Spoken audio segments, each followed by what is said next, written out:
ባለፉት 50-60 ዓመታት ስንዴ ማስገባት የምትታወቅ ሀገር ለመጀመሪያ ጊዜ ከለውጡ በኋላ ለስንዴ ዶላር ያላወጣው ዘንድሮ ነው። አምናና ቻምና እንኳን ብር አወጣናል። ይሄ ልንኮራበት የሚገባ ይመስለኛል። የታሪክ ጥፋት የምንለው ስንዴ ለማኝ ሳይሆን ስንዴ አምራች መሆናችንን ማሳያ መንገድ ነው። እንግዲህ ስንዴ አምራች መሆናችንን ያው በሚዲያ እንደምትሰሙት ብዙ ሀገራት እየመሰከሩ ነው። የኛ ነገር ስራው ሲጀምር ምን ያደርጋል?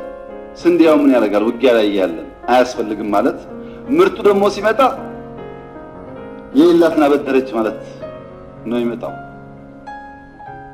እንደዛ አይደለም። ስንዴ ላይ ትልቅ ድል ነው የሰራነው። የሚያኮራ የሚቀር ነገር አለ። በንግድ ስርዓቱ ይስተካከላል። ራሻ ስንዴ ኤክስፖርት ስትጀምር ከፍተኛ ፍላጎት ነበራት በአገሯ። ኢምፖርት አድርግ ነበር። ልክ እንደኛ ታሪኩ እንደኛ ነው። ኢምፖርት አድርግ ነበር። ኤክስፖርት ማለት ስትጀምር ፍላጎት ነበር።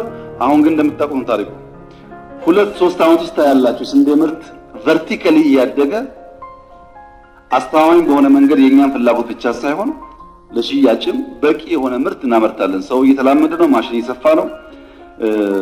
በክላስተር የምናርሰው መሬት እያደገ ስለመጣ እና ይሄንን ልንኮራበት ይገባል።